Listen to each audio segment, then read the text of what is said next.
Thank you. So important day in the history of spaceflight, because that's what it is. We're here to cover the second orbital flight attempt of SpaceX's Starship, as you probably well know. And we're now looking at just over 40 minutes before the launch. As you can see probably on your screen, they have started fueling the rocket, and we are just waiting developments. I'm very lucky to be joined today by Mr. Paul Evans from the Irish Astronomical Association. How are you, Paul? Something is coming back all the way, Andy. Is it? That's interesting. I'm good, thank you. Okay, good. I'm hearing everything 2 or 3 times now. Okay, 1 second. That's interesting. Why would that be, I wonder? Just give me a second. Is that any better, Paul? I think so. It started out great, and then it sort of started coming back about 20 seconds later. Right, okay. If we talk a little bit. Okay, I think it should be... It's exactly the same. It's exactly the same. Just let me all back. Just let me turn this off then.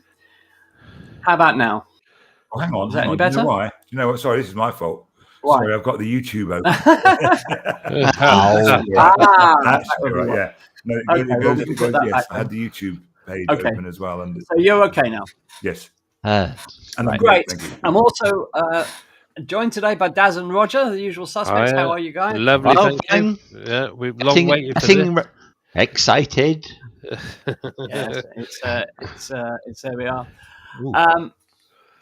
So who have we got in the stream? Oh, we got Derek, and we've got another 8 people watching at the moment. Hello, Peter. Nice to see you. I hope you're okay. Thank you for joining us. And we are just awaiting events. Yeah, we have a couple of things. Unfortunately, we have started a little bit early because we've got things to talk about. We just have to put out an apology if anyone joins at 12:30. So sorry for this, but we're all excited. We wanted to get in. Yeah, Astronebula's here. Oh, that sounds good. Astronebula says we'll be checking it out. I'm setting up the village church Christmas fair, trying to sell some of my images. Well, good luck with that, and we hope you sell loads, obviously. Now we have got a few things to get through. So first of all, shall I go first, Daz? Yep, you go first, and then. Okay. So as you probably know, the first attempt on April the 20th to get Starship into orbit failed. But it was a learning experience, and since then, SpaceX have made over 1,000 changes and improvements to the Super Heavy booster and to Starship itself. Now, just to tell you a little bit before we get into that about what's riding on this, SpaceX are contracted to land people on the moon as part of Project Artemis. NASA's Project Artemis, the project to return people to the moon, and they selected SpaceX as the supplier of the landing vehicle. And this will be a variant of the Starship, funnily enough known as Lunar Starship. But of course, all of that is pointless if they can't actually get Starship working as a launch system. So there's a lot riding on today. If it goes well, NASA will be on target. Paul, what's the latest? They keep changing. What's the latest projected date for Artemis?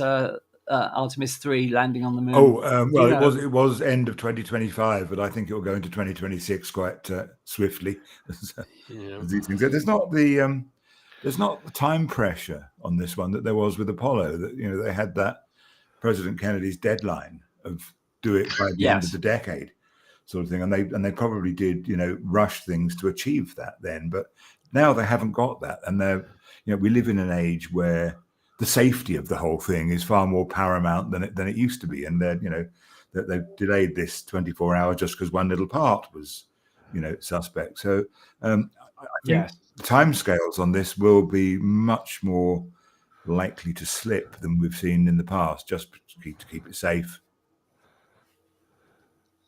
Yes, absolutely, and of course, because Starship is such an untried system.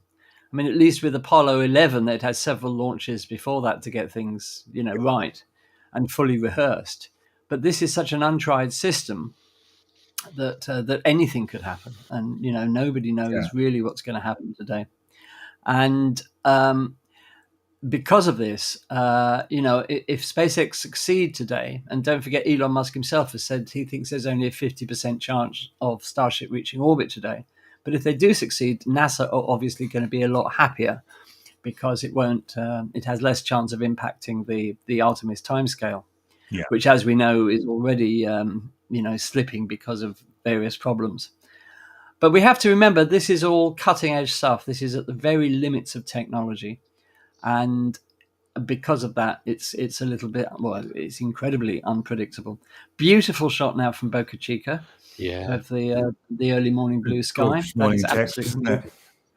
Yeah, absolutely.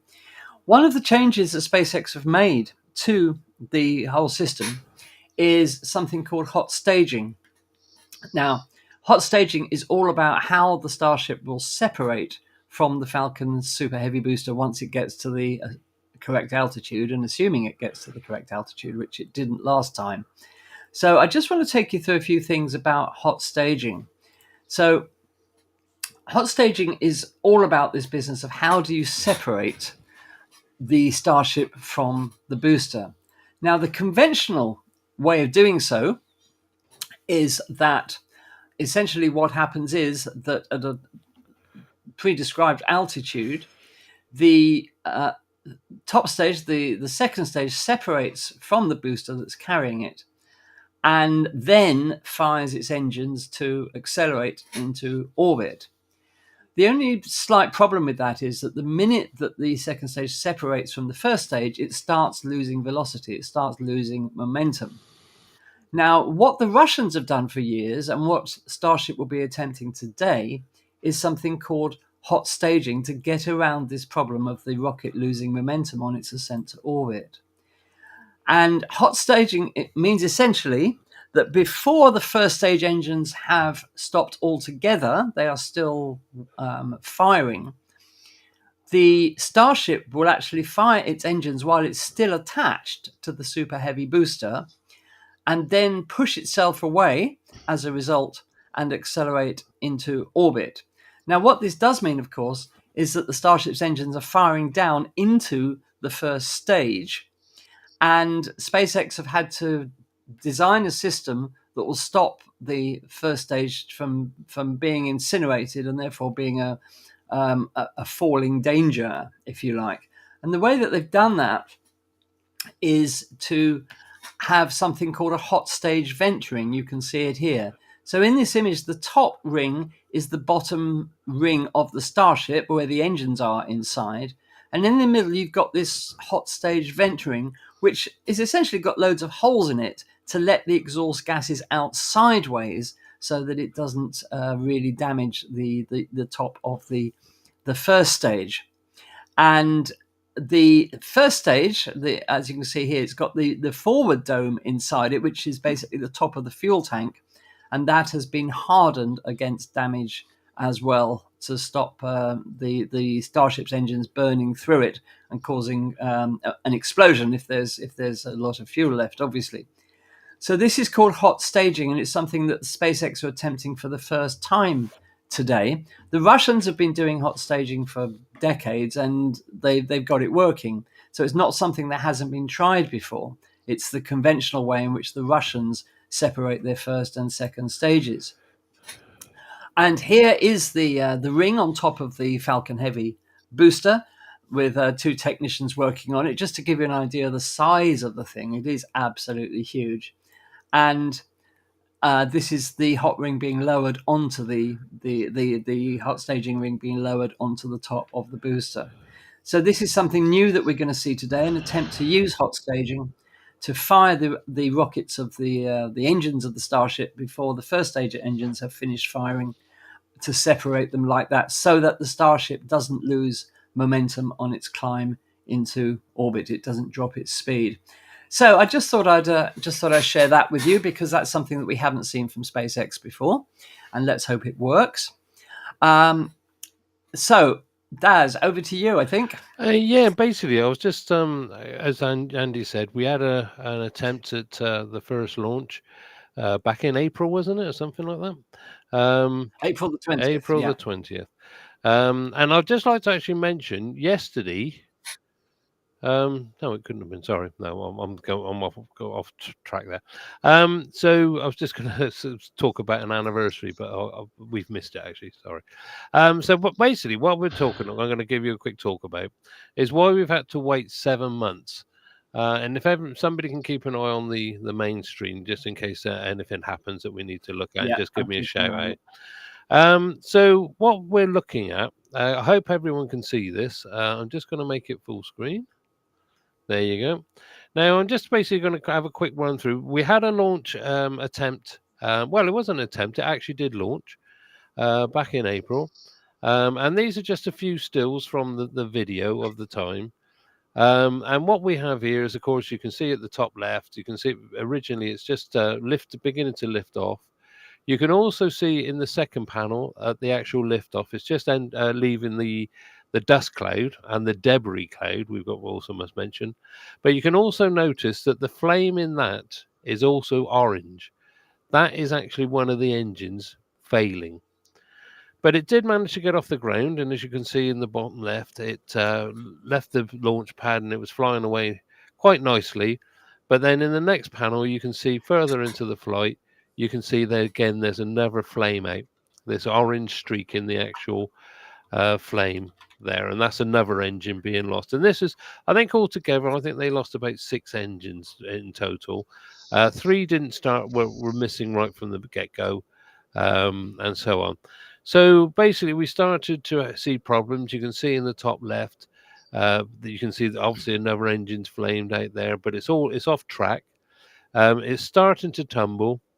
In the bottom left panel, you can actually see just that the destruction detonation has actually happened, but it wasn't powerful enough to actually destroy the Starship itself. You can just see some slight puffs on. If you look down the shaft of the rocket, you can see some puffs of actually where the fuel is actually leaking out, but it hasn't actually ignited like it should do. But in the last panel, of course, as it tumbled, it went through its own exhaust and it ignited and destroyed itself. Now, we also know that things happened that shouldn't have happened. Now, these are from NASA spaceflight, who we'll be using today for our coverage. And as you can see, I'm not on a big screen here, but on the top image, on the left-hand side, you will see a car. The car is, if you can probably see, there's a dust ring on the back end of it. That car has just been hit by flying debris. That was the NASA spaceflight camera car, and it got quite a big wallop. And but then, of course, in the second panel, you can actually see there's more debris flying out, and you can see the stones and everything coming in and hitting. This is sort of like the camera area where they let people set up their remote cameras. So we know something had gone wrong almost straight away. So the next one, debris was thrown over a 4 square kilometer area. And as you can see, there were some fairly big chunks of concrete that was thrown out into the area. You can actually see the signage, which is basically no good now, was thrown out into the surrounding area. Plus, also, can I just? Sorry, Des. Can I interrupt for a minute? Do you remember that shot of the Starship leaving the launch pad and the splashes of debris? Yeah, exactly. Yeah, I was trying to find an image of that, but I couldn't find a still. And every time I tried to catch it on a video, I just kept missing it. Yeah, because when we saw a far distance, high up view of the whole area as the Starship was launching off, you could actually see out at sea for quite a way. You could actually see there was actually some very large pieces of concrete splashing down into the actual sea itself. So that was another indication that something drastic had gone wrong. And of course, this is why they were worried about the sharks and things like that. Other than as well as the debris falling from the spaceship once it detonated, once it terminated itself. And of course, we had bits of the actual launch tower flying around. There was a picture of a door that was ripped off and totally obliterated, and it was sort of like a door you get on a submarine. So there was some force there. So that gives us an indication of some of the damage was done. The tanks were also damaged. You can see that they're well dented. Some of them were perforated, and these are quite close by. But of course, the main problem was the uh, unintentional excavation that happened below the actual launch pad. And as you can see, it's dug a massive, great hole. Most of this underneath is sand, but the concrete was reinforced. You can see the bars there. You can see some of the damage to the actual launch pad legs and all that. But most of this was superficial and was quite easily mended. But they ended up calling it rapid unscheduled mining. I was thinking Rex, rapid unexpected excavation. But anyway, yeah, but you can see that the damage was there, and you can't have this happening. But also, a massive dust cloud was created, which floated over many miles, and it covered houses, schools, and things like that. But within this, there's a process called ablation, where when this sort of thing happens, any metal will actually ablate. Basically, layers will actually peel off because it's under such extreme pressure and heat, and they also will be picked up and carried in any dust cloud or anything like that. And this is what they were finding, that the actual, as well as sand and dust, there was actually metallic particles in the dust cloud covering the cars. So what have they done about it? They fitted this suppression system. Now, it's a two-part suppression system. You've got the flame redirector, as they call it, this big plume here. This is it being tested at full power. But there is also an ignition suppression system, which basically it sprays into the engine bay and it stops any residual methane from igniting, because you don't want that going off when you're starting your engines. So you've got a hell of a lot of water coming through this. But of course, this then sort of like all this that happened, because prior to the first launch, there was a massive environmental assessment done, which SpaceX were happy to go along with, and they helped with all the assessment as much as they could. So, but what they suddenly realized, well, hang about, we've got a different situation here. We've got all this water being pumped into the area. Well, of course, this is a salt marsh area. So all the water on here is brackish, and they were concerned about the water being diluted because all the ponds around about were a mixture of salt water and fresh water. They have their own ecosystems, which bring in different types of birds and animals, etc. And this is what they were concerned about, that the whole environment eco structure could be destroyed. This water is piped in, is actually trucked in by, it's up to fill the system. It's over 200 trucks, and they have to come from the nearest city, where they fill up from fire hydrants of all things. So this is actually tap water, so it's also chlorinated. So they were concerned about this. They've also put a massive metal plate where this, sorry to be slightly crude, but this acts as a bidet. The water actually comes from below and sprays upwards. And what then, of course, once the engines ignite, the it will, most of this water will turn to steam. Now, most of the water that turns to steam will either form a mist and then go out into the environment, or it may even actually create a small shower of rain.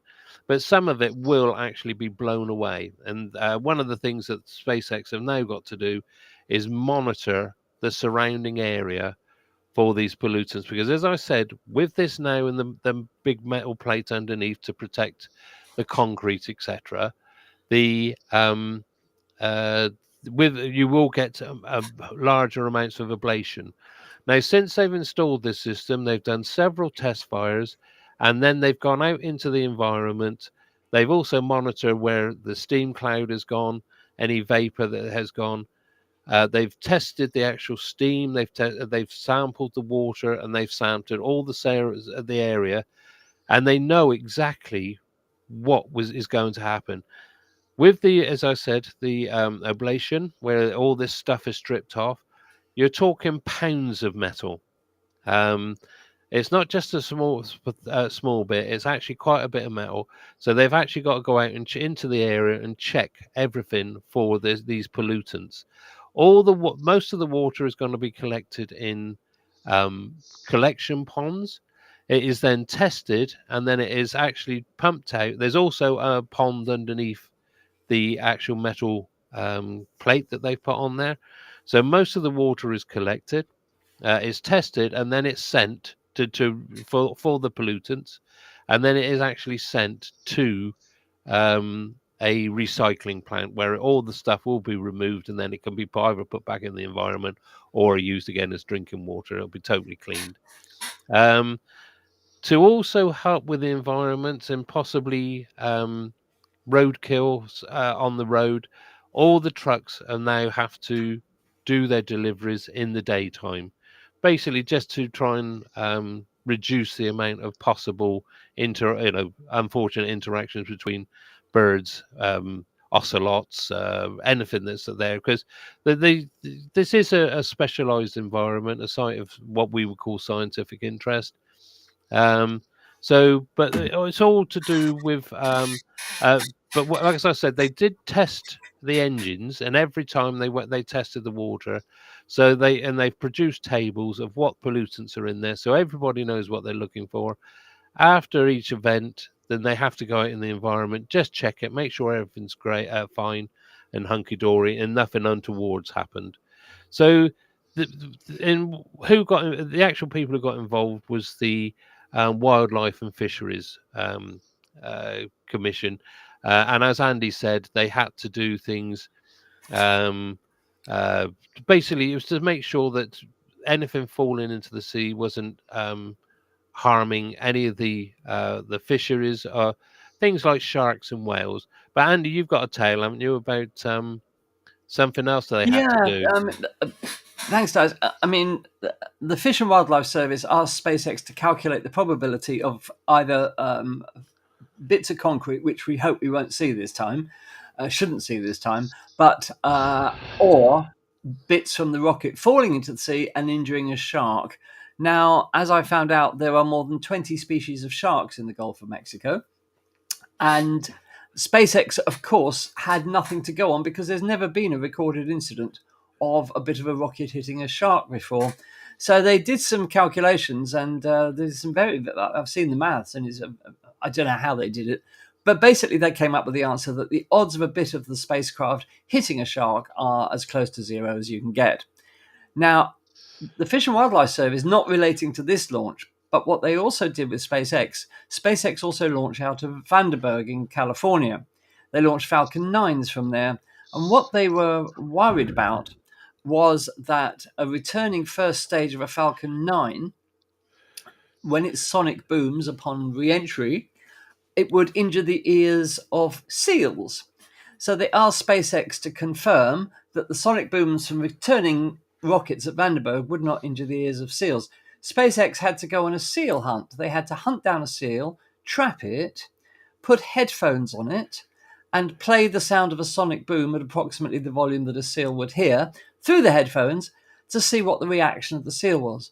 And apparently the seal just completely ignored it, and it was absolutely fine with it. So the Fish and Wildlife Service said, yeah, that's fine. That's fine. The seal obviously isn't in any discomfort. But, we're all in favor of protecting the environment and wildlife. Everybody should be.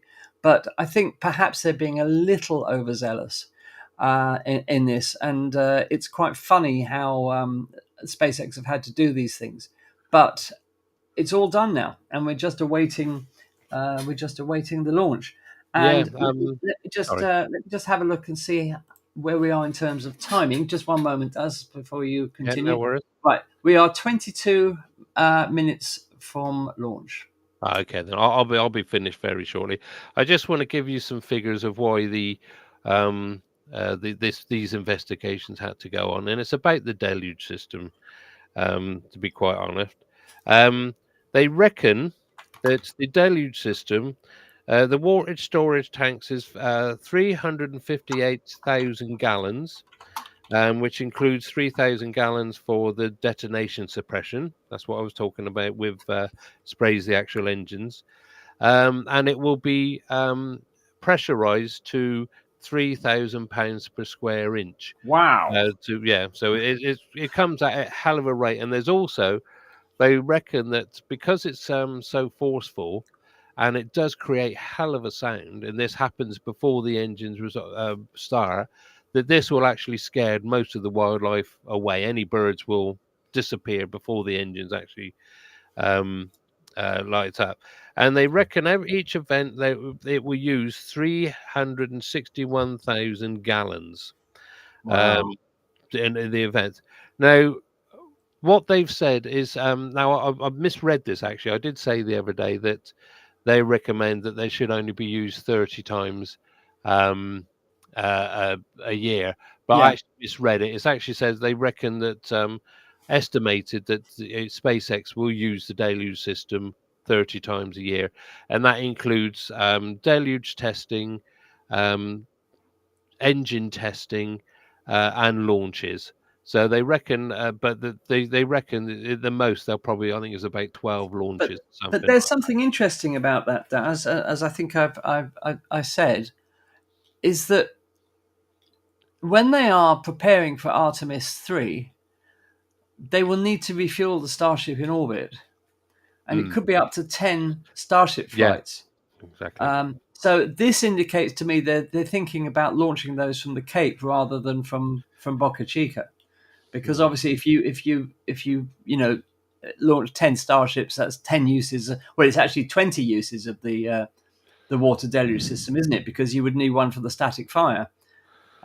So anyway, the bottom line is that the Fish and Wildlife Service have given the green light, and that's all we're concerned about. Exactly. They reckon that this isn't going to. They said that basically each event it will be just like the equivalent to a heavy rainfall at Boca Chica any time during the year. But there will be Right. monitoring going on. Most of the water is going to be captured. What they call the overspill sheet, which will spill out over the beyond the launch site, will only be sort of like 0.9 centimeters deep at the most. And like I said, it's just like a heavy rainfall, but everything will be monitored: soil samples, the flora and fauna. So that's what it was all about. So it wasn't a case of really. And of course, we also had the FAA. They had to issue the license. There have been complaints. Nobody's blaming the FAA or the Wildlife and Fisheries Commission for this. This has to be done, but unfortunately, with the FAA who issue the licenses, they're underfunded and understaffed. And the thing is, they haven't got the people to do with the increase of launches throughout, especially Mm. SpaceX. Look at them. Look at their flying. Sorry, the pun. Excuse the pun. Mhm. They need licenses every 5 or 10 minutes. Yeah, It's absolutely. it's amazing. So I thought I'd just run through that just to explain what. Of course, Just, we just then. yeah. Sorry, Dad. Just before you go on, I'm going to disappear for 5 minutes because it looks like I'm running out of memory on my machine. My machine's beginning to slow right down to a crawl, so I'm just Right, going to that's okay restart my then. machine. We'll do some mime or something. We'll Yeah, keep if people you can entertained. manage without me for 5 minutes. What I can do actually is I'll quickly go through the actual once the rocket is launched. I'll just quickly go through. Sorry, I'm just bringing it up on another machine. What will actually happen once the actual rocket is launched? So we have once we have liftoff, it'll reach max Q at about 52 seconds, and that is where the actual rocket is at the peak mechanical stress on the rocket. At 2 minutes 39, we'll have MECO, which will be the main engine cutoff. Plus, at 2 minutes 41 seconds, we'll have hot stage ignition, and that's what Andy was on about, where the actual Starship will part from the booster. At 2 minutes 53, the booster would do its boost back burn to bring itself back into the Gulf of Mexico. And at 3 minutes 47, that will shut down. At 6 minutes, the booster will go transonic, because as like with the Falcons, it'll have its fins that will slow it down as it comes down back into the thickest parts of the atmosphere. And then we'll have, it says here, they're actually going to do a landing burn. But of course, we know it's not landing. I think that I'm not sure whether this is actually going to happen. But they were talking about this. Basically, they would do the burn to slow it down, just to make sure that all the parameters for it to be able to burn. Because remember, in later flights, this thing is actually going to come back to land and land next to the tower and be caught by what they call the chopsticks. It'll be pinched. And then it'll be lowered back down onto its launch bay, ready to be refueled and sent off again with another Starship on top.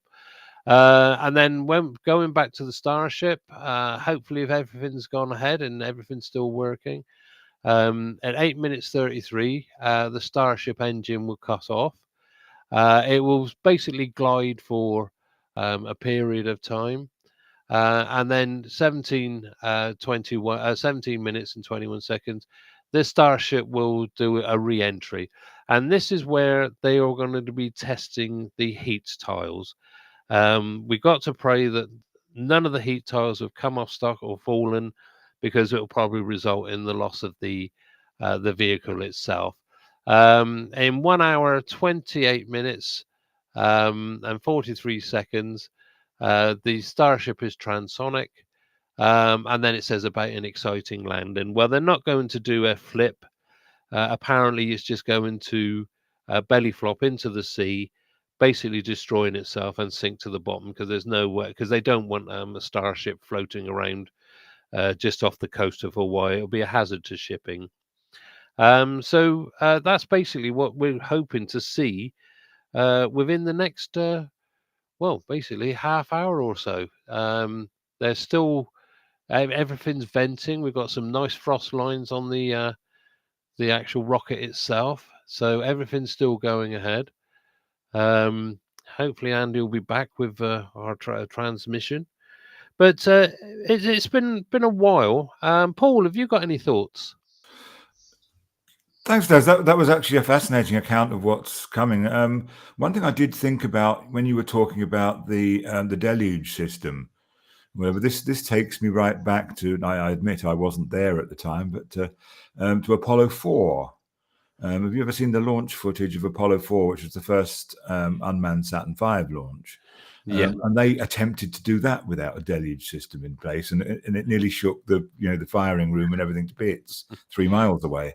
Yeah. And the account there of I've forgotten his name now, the American newsreader who was there was just quite fascinating. He said my room is being shaken to bits here. And but why did they think? Do you know why did they think that they didn't need that the first time? It was basically Elon decided that there was no need for them to have a flame diverter, trench, or a deluge system. He thought he could get away with it. The pad was specially designed to. They thought it was designed to survive the forces that were going to be exerted on it by, of course, remember, we've got to have 33 Raptor engines. Yeah. Now, this is the most engines that have actually ever been fitted on a rocket. The other rocket, which had 30 engines, was the Russian SN rockets, which are their answer to the Apollo 5 rockets. And of course, they launched 4 or 5 of them, but they all ended in disaster. In fact, one of them exploded, and the actual blast force was at the time the biggest a non-nuclear man-made explosion at the time, and I think it still holds possibly the record. But we don't want to see this happening here today. Again, that destroyed its launch pad, and when I'm talking about it, there was nothing left. Sorry. So the whole design of this is very sort of Soviet N1, isn't it? Really? Yeah, exactly. I said SM1, didn't I? SN1, yeah, as you said. Thanks for that. But yeah, it was a fascinating rocket. But they just couldn't get it to work, and that's in the end that was scrapped, and basically that was the end of their chance of getting to the moon first. But yeah, this like I said, it's 33 Raptors. It can, I think, lose up to 3 or 4 and still be a successful launch. But hopefully, with this suppression system and the ignition suppression system, we're not going to get the damage that we think happened because when this was first launched, all this rock was coming back up into the rocket bay. Also, one of the biggest causes of damage is actually sound waves. All the sound was going back into the engine bay. And of course, this will cause problems. And this is why the deluge system was required.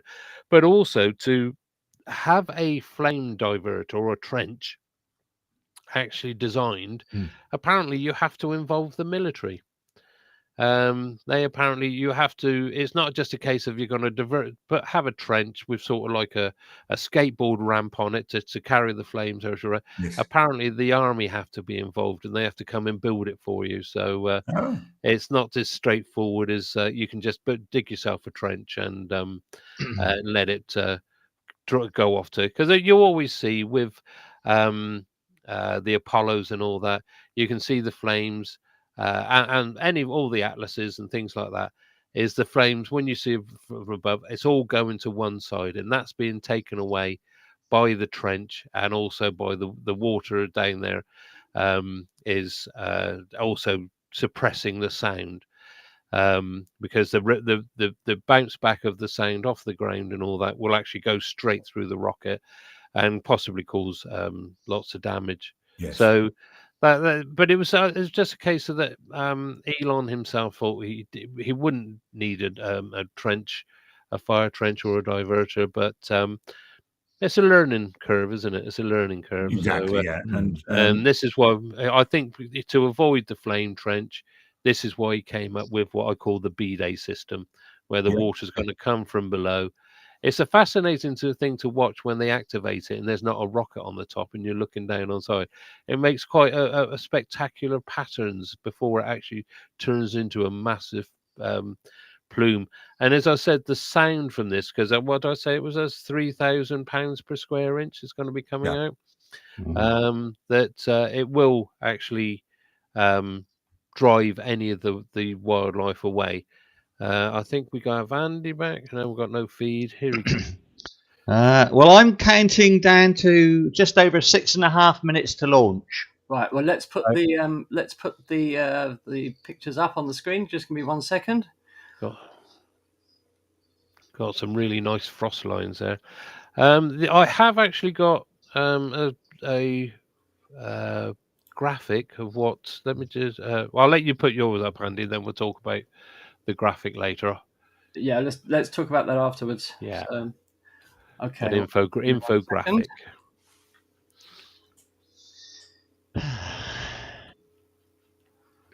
Okay. Right. Let me just put this back up. Mm-hmm.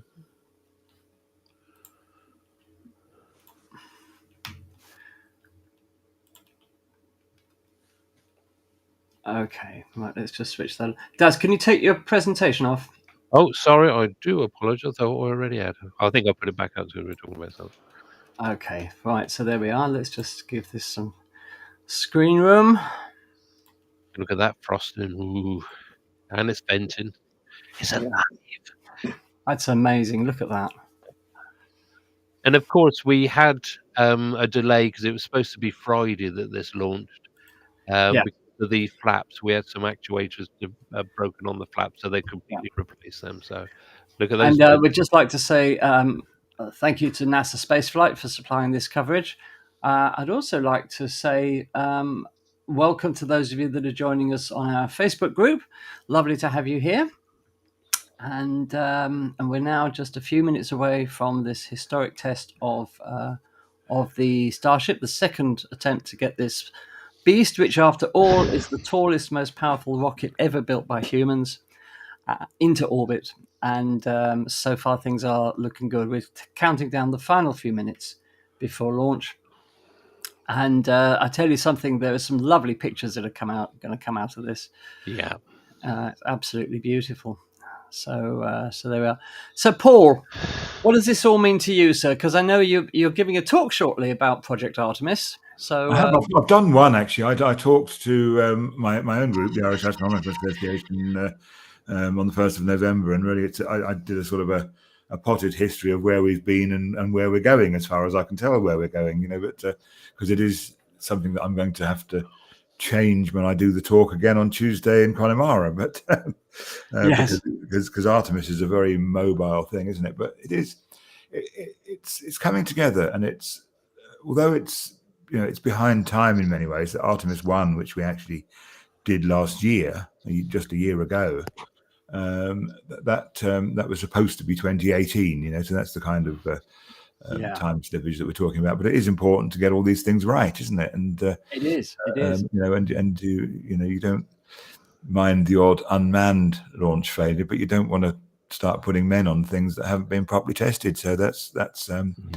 what we're doing here today, and we'll go with it. This does impact on when Artemis 3 happens. Artemis 2, which will be this is the 21st century, so I have to say crude now, don't I? It's not manned anymore. But the first crewed Artemis will be. They're still talking, I think, next November 2024, and that will be 4 astronauts simply around the moon and back. Not even an Apollo 8 into. Apollo 8 did 10 orbits as well of the moon, but so this is a sort of Artemis 2 is a sort of an Apollo 8-ish mission in which the astronauts go there, they see the moon out of the window, and they come back. But really, it's about testing all the systems and making sure it's safe and it does what they expect it to do, and so on. But Artemis 3 is a much more complicated thing, and it will involve this spacecraft, hopefully. I'm not sure there's a plan B for not, if this doesn't come to fruition in time. I think the whole thing just gets pushed back. But so we're very hopeful that today will be a big step forward in the Artemis program, as well as just getting this super powerful booster up and running. Absolutely, it's what it can take into orbit is immense. It's more than twice the power of an old Saturn V, and it is twice the power of a new SLS Block 1. So it's a powerful machine, definitely. Okay, well, let's listen in now to NASA spaceflight for the last minute or so before the launch. And fingers crossed, everybody, here we go. Go through the hole, that means in 40 seconds we're going through that whole point and straight to a launch attempt. Straight to space. And just to make sure that our viewers understand, once the deluge system comes on at the Fire X, we will let you enjoy this until around max Q if we get there. We won't talk over like the engine ignition sequence. Don't worry about that. Once that Fire X comes up, you're on the in for a ride. We're muting, and we have what we call rocket ASMR, and because of the speed of sound, you're going to see things before you hear them. It's awesome, and we look forward to sharing that with all of you. And we've got 30 seconds. It looks like we went through the hold here, gentlemen, right? We are waiting for confirmation. We are waiting for the confirmation here. If they took the hold or not. I think they didn't. Because then we are eyes on the OLM. I see a hold. No, I believe they're going. Oh, they're going. All right. If they're going, we see the Fire X, the deluge, and then it's going. Oh. Right, and we're keeping an eye on that deluge system. 2. We have a hold. We have a hold. It's a bit of uncertainty. Have your eyes on the OLM. It's quite, Yeah. I believe they're holding, because right now there's no way they will be. There's no Fire X system activated, but I did see there's an indicator at T-minus 40 seconds when they clear the hold that somehow there's like a vent out of the side of the OLM, and I saw that vent. So. And we should mention to our viewers that this is something that SpaceX has planned to do. They have that as part of their process here. So if they can hold it 40 seconds and still make the window, we have 20 minutes in this window. So this was something we expected. given what I saw on the OLM and the status, I'm mostly sure they went through, but something produced a hold. Oh, okay. Well, So this is not their. We will wait here. We'll wait here if we see the Fire X. Again, we need to. This is like short sentence commentary, as we sometimes call it, because you always need to be able to interrupt. Because as soon as that Fire X goes, it's action time. So. Right. So we are past now the opening of the window. We are currently holding. If I'm not mistaken, we don't know the cause of this hold, but we're getting more information. Planned hold. They're holding. Okay, so Alex, what This do we is got planned here? hold. Teams are using this time for final checks. All systems continue to look good for today's flight test. That is an official update from SpaceX just right now. Thank goodness for that. That's good news. So- I like these news. Yes. Okay. Yeah. Let's leave them, Let them figure it out. We time got to 20 be able minutes. to. Exactly. Let's Right. give them the time.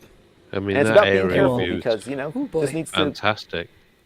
Yeah. And you know what? This kind of just adds to the excitement, I think. So, so for those of you. Okay, well, they are in a hold, a planned hold, giving them time to make a final assessment of whether they're going to go for it or not.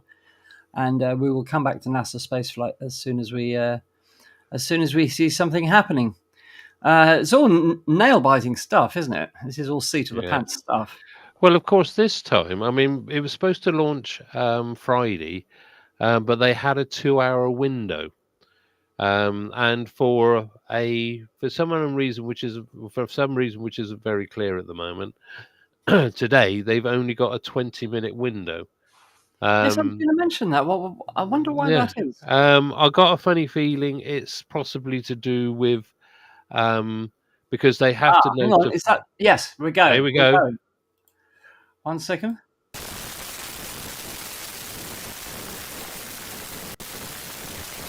Go. Yes. Go, baby. Yay! Starship is flying. Oh wow. No, That's better launch than the first one. yeah, no debris. No, Go, that lifted off much quicker. Much Yeah. quicker. Oh, look at that plane. Look at Look at the black diamonds. Diamonds. Oh, Wow. go. Come on. Looks like all 33 are still lit. Yeah, it does. Yeah, that's amazing. They've actually done it with 33. Wow. That is a big step forward on its own. Look at it. Well, Yeah, that you can looks perfect see so no far, doesn't it? Yeah, Yeah, no it does. gaps there at all. Look at that. Perfect. You can Look see at those that. engines. Wow. God, you can really hear the shockwave buffeting the microphone, can't you? You can also tell it's a 4-stroke. You can see the puffs on the compression. Oh, yeah, of course. Yeah. Ooh. Look at that go. Look at that baby go. Wow. Wasn't it about 50 seconds that the separation is due to happen? I think 50 something seconds. I don't know. I've lost count where I don't know where we are in the actual flight now. We must have gone So through far, Mach so good. 2. Yeah, you can see looks like the second stage is firing, doesn't it? Out the Yeah. side. I Oh. Yeah. I believe at this point it's safe to talk again as we see Starship going with all 33 Raptor engines working here. This is already mind-blowing. already past max Q, approaching hot staging here. Ooh. Wow. This is So it looks like those ground 2 minutes changes made a big 41 difference here, didn't it? staging. absolutely. We are approaching Look the at hot that. staging here. They're about 30 seconds away from the hot staging moment. This is where we will see this event we all have been waiting for. Those engines, all of them. Watch for it. I'm so excited to see this. They haven't lost Yeah. any engines. It just shows you how much effort they put in between these two flights to get to this point. And hot staging is Absolutely. next. And great job by our NSF crew getting these images to us also. Oh, look. Oh, here I we believe that's go. hot staging. I think so. That is. Oh my god! It's gone. So next up, we're going to see if we can see the boost back. Yep. Looks like It's on its way. Boost back works. works. Look at that. Look at that, it's going. It Look, works. it's flying. Oh, Wow.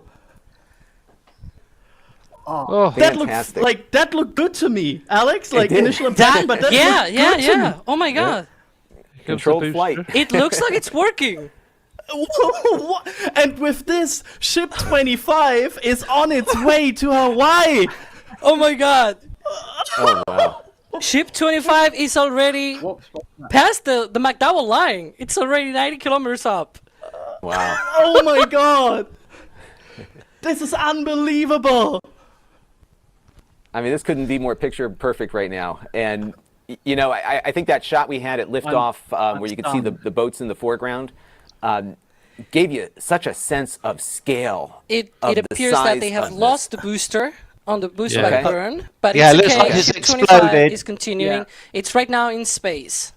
It's past 100 So kilometers we in can altitude. confirm. So we can confirm though, Starship for the first time ever has entered It's space. in space. It's in space. space. Oh my god. Starship is in space. And it's still burning in space, too, which is great. So And you can see all six six Raptor engines engines are are still running. Oh my god. Oh, now, Alex, when they say they lost the booster, was it did they have to employ the flight termination hardware on the booster, or was it atmospheric? I was not able to really properly see it. It just appeared that it exploded. But again, Okay. you know, the important part was that ascent portion. The ship is continuing. To Hawaii. Oh my God, there's no words. Yeah. There's no words. Right. And this I'm is sure there's a okay. lot of I'm saying this is bonus.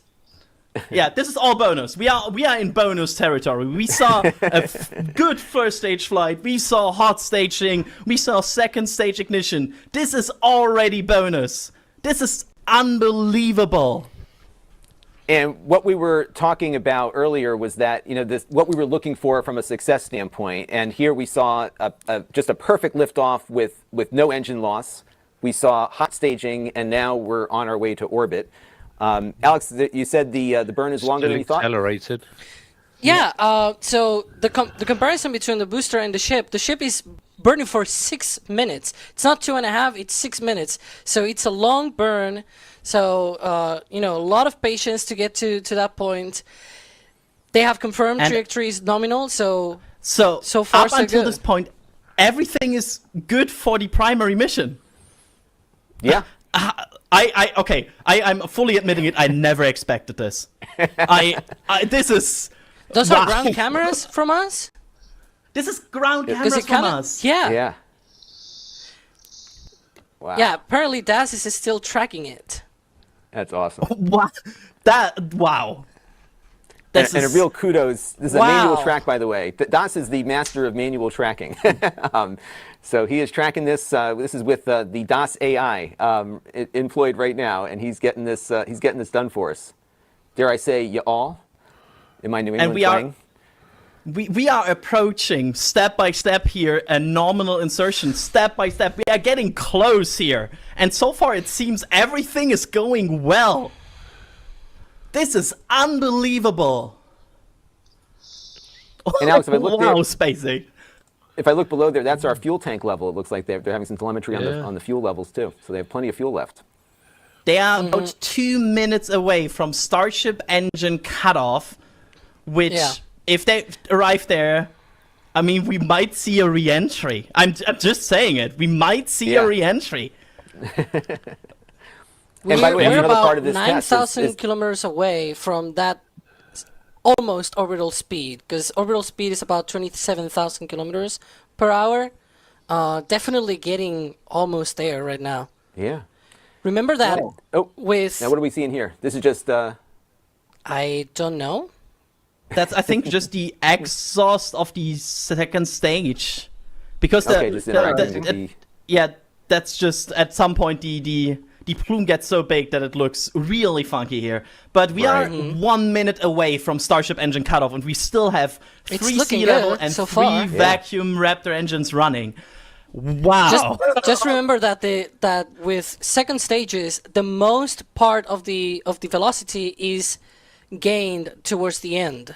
So right now, we're on the last minute, and it's still like 5,000 kilometers per hour, but that's normal. I just heard terminal guidance.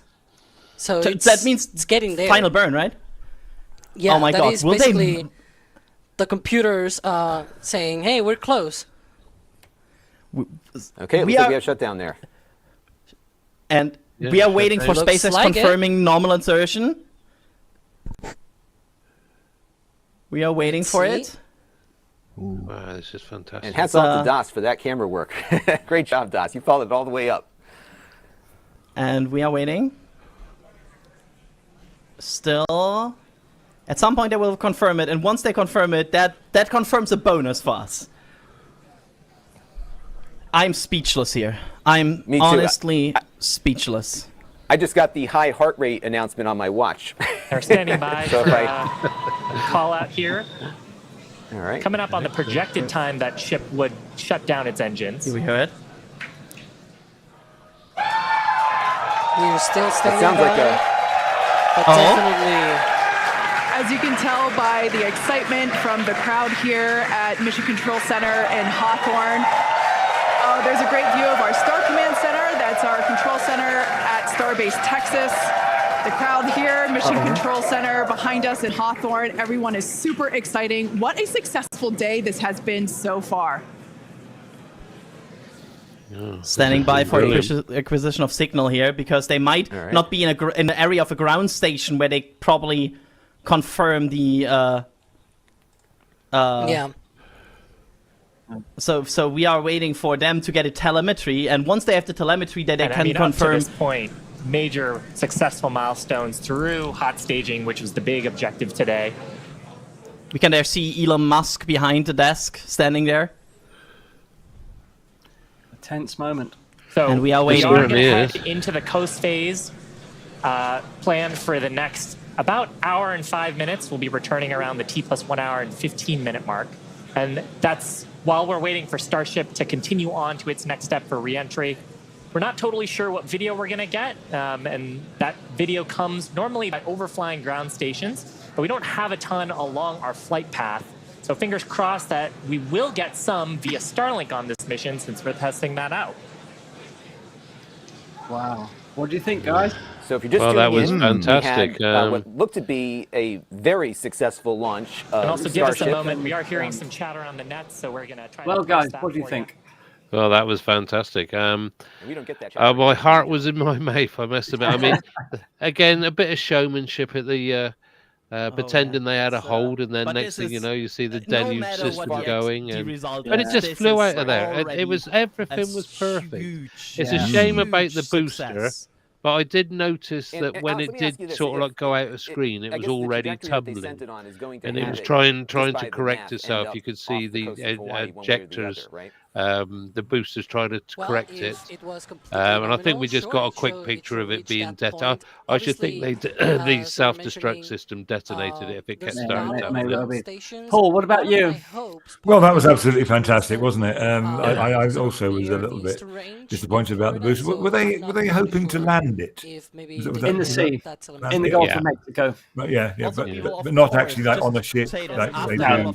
No. That will be next time, I think.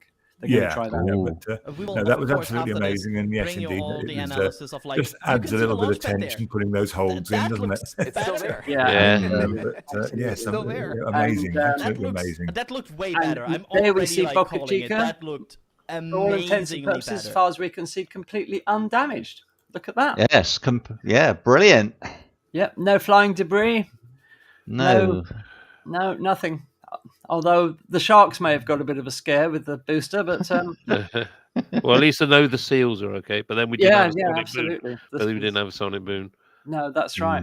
So we're just awaiting. We're just awaiting confirmation that Starship has got into orbit. It all looked good. The engines cut off at about the right time, by the look of it. We're just awaiting for confirmation that Starship is in orbit for the first time ever. And thank you, audience, for joining us for this historic launch today. We do appreciate you being here with us. Let me just bring up the chat, and we'll see. Yeah, I've just asked people to give us. what they thought about it. Yeah, what do you think, audience? Do you have any questions? I mean, anything you want to say, put it in the chat. We're just delighted to have you all here with us. And in fact, we have 2 people watching us on our Facebook group, and the rest of us are watching on YouTube. So you're all very, very welcome. And Heidi, it was fantastic, wasn't it? Elon did it indeed, says Heidi. Yeah. And what more can you say? That's a perfect comment. John says, amazing. That's all you can say, John. It was absolutely fun.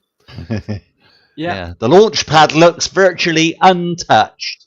Yeah. Yes, doesn't it? It looks brand new. But you could tell that it was starting off well because it went up more vertically at a faster rate. Obviously, with the full 33 engines working. Yeah, absolutely. Hot staging T-shirts. There's a thing. There you are, hot staging T-shirts. Yes. Again, big thanks to NASA Spaceflight for letting us have their coverage, and well done for that, guys. Great coverage and fantastic camera work there, following the vehicle all the way up to orbit, basically. So what a day! I mean, I did not expect this. I don't think anybody expected it to go this well. I expected them to lose engines or something, but it was just perfect. And the shots, and when we saw the engines, all 33 alight, and then of course all the way up, all the way up, and then we saw the hot staging, and then all the engines. I mean, I was watching the telemetry, and all the engines burned perfectly. So. Let's hope they can catch something from. That shows that can be done, doesn't it? Because the conventional thinking was that, back in the old days, that 5 great big engines was easier to do than 30 odd little ones, and absolutely, this has made that approach work. Yeah, and there we see the tank farm. We should point out those dents in the tank farm are from the first flight, not from this flight. So it's amazing. Right, gosh, Peter's asking in the chat what happens now. Well, the Starship goes into a coast phase for a while, and then it will start its re-entry. It'll basically just go into free fall. It will be coming down. Of course, this is now where they test, and hopefully we've lost none of the heat tiles. Because this is now the test for the heat tiles that are all stuck on manually. It's not Yoo-hoo or anything like that. It's specially made glue that basically, hold the world together if it formed a crack. Hopefully, we've lost no tiles. It will be monitored. I hope they've got the telemetry. Because then they'll be able to read what's going on. After a flight of nearly 90 minutes, the Starship is scheduled to come down in the sea off the coast of Hawaii. There will be no flip to as if it was coming back to land on land. No. They're just going to let it belly flop in. As I said earlier, it's going to belly flop into the sea, basically destroying itself and sink, because they didn't want to flip it and do a burn. Just in case it landed safely, and then you've got it'd be a hazard to shipping, just bobbing around, because there was no intention of recovering this. No.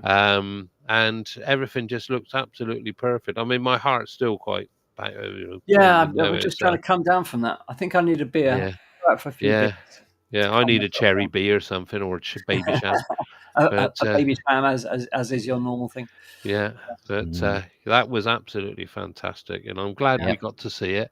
It just makes you wonder how long we're going to have to wait to get the confirmation of the telemetry, because it looked fine. There was no explosion, there was no nothing. So presumably it's still flying, but where it is the question. And if they did have to wait because the vehicle was between the reach of signals to the ground stations, we may have to wait a little while until they acquire the signal from the Starship to basically say, I'm okay and I'm still flying. It would be wonderful. I don't know if they've got any cameras on Starship. Well, they usually do, but I don't know whether they're going to use any. Yeah, I think over the next few days we'll see some fascinating and amazing images released by absolutely SpaceX. And so I think what we will do, we will continue here live on Space Oddities until we have confirmation that the Starship is in orbit. Yeah. If it's a 90-minute flight to Hawaii, I don't know whether we're going to get any shots from Hawaii. I'll be surprised. They did say they have got some assets out there, but what they are, we haven't been told. No, we haven't been told. Obviously, they've opened up the flight paths because there's planes flying around everywhere now. So yes, you look at the pictures. Absolutely. So let's just listen into NASA space flight to see if there's any news. I'm very. I'm just trying to process this whole thing, because if you think about it, whatever thing they need to fix, it needs to be with a booster return, which is not as, it's not as limiting right now. It will be limiting in the future, but not right now. This is basically the early stages of test flights for Starship, and then the ship needs to be able to fully finish that burn to orbit, basically. And so that is what, like maybe 10% of the whole mission today. That is quite amazing, to be honest. I don't think they will need to do as many modifications this time around, which will mean both hardware and perhaps even the paperwork. Right, so that sounds to me as if Starship failed to reach orbit, yes? From what he said? I think he was just talking about, because it wasn't actually going... Let's just listen in a bit more. Incoming. Yeah. We are working on all of that. The machine in the background is already working. I can already see it, and it's. It looks like you got a metal print already, though. Yes, I want to let's show this straight off because Sean was getting you something. Wow. Do you want this? Do you want this launch on your wall? Do you want this launch on your wall? Because you can now get this launch on your wall, because this is fresh out of the oven. The second launch of Starship. There you go. You can now get it on shop.nasaspaceflight.com. I can't tell you how perfect that launch looked to me. Now, granted, I could not build one of these myself, but it looked a lot better than the last one. That's for sure. The first stage flight, the plume of the engines, that was clean. Yeah. And what's great about the methane is that you can really see the engines burning a lot better than you can with some of the... So we still don't know exactly what's happening. No. We are waiting to hear some news. I wonder if we can get the news from anywhere else. 1 second. Yeah. I'm just going to pop over to SpaceX. Do we want to show this infographic I got that just to help people understand what's going on? Just give it a second, Daz. Let's wait. Let's wait until we hear some confirmation. Let's just go back to NASA spaceflight. I believe, if I'm right, that the Starship didn't make orbit, but let's just see if we can get some clues. Starship in space. Like, once they start getting those feeds back from their telemetry and whatever, we're gonna have such amazing views, which I hope they got, obviously. But like, oh my gosh. The 33 engines. To me, the most striking thing once that thing lifted off was seeing those 33 engines all igniting. How complicated it was for them in the last, I don't know how many years already of booster testing to ignite those 33 engines. It's always been so complicated, such a headache for them. And being able to finally, Super Heavy with all 33 engines rising proud out of a starbase and getting that second stage, that Ship 25 into space, it is completely amazing. Adrian, go ahead. Oh, go ahead. No, ask your question.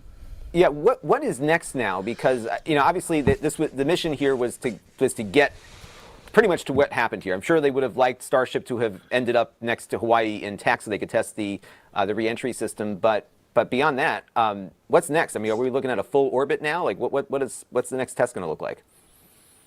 Honestly, that's a great question, because I I mean, so there we are. That's pretty much confirmation that Starship did not reach orbit. However, the BBC, John. Oh, sorry. John says BBC News says data loss. Could somebody go to the BBC and check exactly what they're saying? Thank you for that, John. We're just going to check that out now. But even if it hasn't reached orbit, it got damn close, and nobody was expecting that. Yeah. I don't think. No. Yeah, they're saying on one of the other channels said the flight termination system was activated, so something was faulty.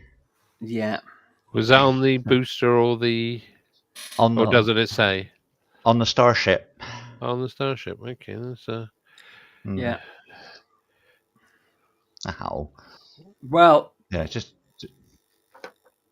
I mean, to get that far, today has to be seen as a tremendous success. Yeah. By anybody's terms. But they will learn from this. They will find out exactly what happened, and they will fix it for next time, no doubt. And I was reading that they hope to launch once more before the end of the year. So now that they've got the Fish and Wildlife Service and the FAA happy, they can proceed with regular launches, and they will learn from this. And as I said, hopefully, because this license was for just this one launch. Yeah, but there was in the small print that they could be adjusted to cover later flights if everything goes well. Absolutely. And no environmental. Remember, all this was to do with environment, not as long as no was put in jeopardy from falling debris, then I can't see why they couldn't extend this license now. Yeah. Once they've done the investigations. So absolutely. So, are you happy, Paul? Am I happy? Well, I'm very.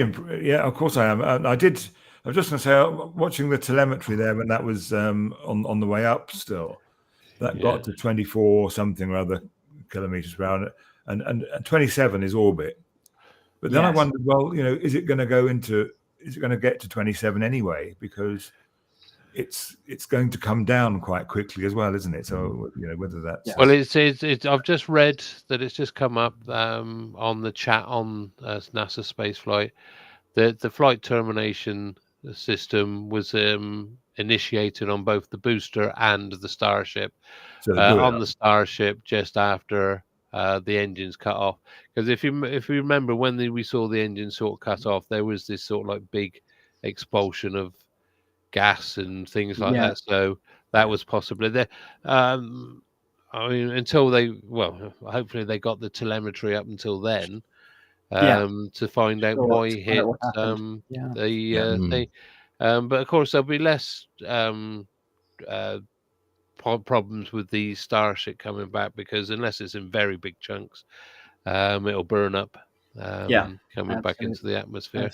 It's a shame, but you've got to take all the pluses. You've got to take all the amount of data they must have got before all this happened. It's fantastic. I mean, to see that, I can't wait to see some of the replays. I really can't. To see all those engines lit and everything. And let's put it this way: we got more entertainment this time than we did last time. It didn't last that long. Absolutely. Well, that's a great success, even if it didn't actually complete the mission, But it's a great success. Did you notice how well they calculated the fuel consumption? Because when the engine cut off, they had a little bit of fuel left. I mean, it was just perfect timing. It was just exactly, because I mean, I did notice how excited our American cousins got. But they did talk over each other a little bit, which is there's us calm, reserved, but going back to Paul's remark about it's the 21st century and we got to use the word crude. Can we? Because you've got to think about stop oil. They might be a bit upset about that, you using the word crude. So we may have to think of something else. Call it peopled or something like that. Peopled. Yeah, absolutely. Well, I think, sorry, Daz. Yeah, go on. No, you carry on. I think we will start to wrap things up for the day because there's nothing much more going to Absolutely happen. fantastic. I would like to thank you, our audience, for being here with us. Thank you so much. We do appreciate it. When so many other channels are covering this event today, we do appreciate the number of people that we had watching. Thank you so much. We will be back on Tuesday with our regular live streams at 8 o'clock UK time or 3 p.m. EST. And as for what we got for Tuesday, what have we got for Tuesday, guys? Not a lot. Okay, we'll make something up. We'll make something. Yeah, up. We can do an up. Hopefully, we'll have more information of what's happened today, why things went wrong, and might be able to just give you. We'll do a review of this on Tuesday. We'll put something together for you. Now, coming up on Space Oddities, we've got 3 guest speakers coming up. Firstly, on the 28th of November, we had Sinead Mannion, who will be telling us all about her being awarded the Jocelyn Bell scholarship, if you like, for disadvantaged students, and we'll be learning all about what that program is all about, which will be fascinating. Then on the now I can't remember the dates, but soon we have got Dr. Niall Smith, who will be talking to us about bioforming, and that is infecting, if you like, alien planets with human life such as bacteria. And we are talking about planets in other star systems, which sounds very interesting, but Niall will be telling us all about it. And then on the 16th of January, we have Dr. Frank Prendergast, who will be talking to us about archaeoastronomy in Ireland. And I saw his talk at the Mayo Star Festival, Dark Sky Festival recently, and it was absolutely fascinating. And all 3 are fantastic speakers. So I hope you will welcome them. Keep your eye on the channel. We will keep you updated with everything that's going on. Check out our Facebook group where we post all of the latest stuff. As Joe Nebula says, what did I miss? Not a lot. No, not a lot. No. It was basically, it nearly got to orbit. The booster separated the hot staging work. The booster had to be destroyed soon after it started its boost backburn. The Starship continued and very, very nearly reached orbit, but there was a problem that we don't know what it was at the moment. But also the flight termination system was activated for that. So it was within a hair's breadth of getting into orbit. So a massive success, Lee. And the day can be seen as not a total success, but a hell of a lot more than last time. Oh, the big success as far as the technology goes was that the Super Heavy booster lit all 33 engines at launch, and they stayed lit until the Starship separated. So the Raptors proved themselves this time much more than they did last time.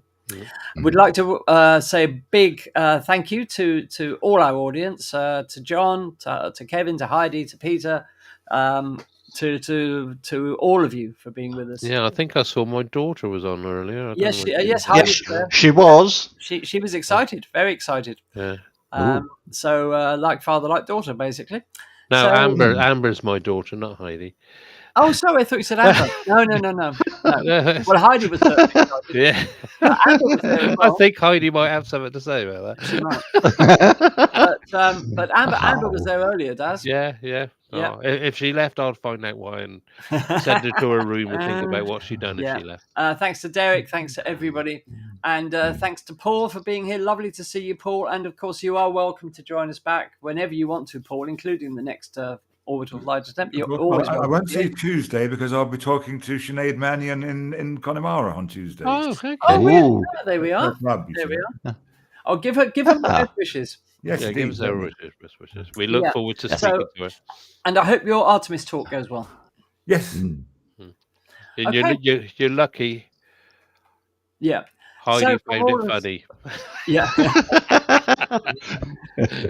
So from all of us here at Space Oddities, thank you, Daz. Thank you, Roger, for being here as always. Thank you, everyone. Great thank show. Thank you, everybody. Sorry, Heidi, to put that image into your head that Daz might be your father. That's probably too much for anybody to take on a Saturday. So apologies for that. Sorry about Thank you, Andy, for inviting me along. It's been great. So there we are. All right. Great seeing you, Paul. Right. From all of us at Space Oddities, have a fantastic rest of the weekend. Hope to see you on the live stream on Tuesday. So from all of us, thanks for being here. Onwards and upwards. Keep looking up. Keep looking up.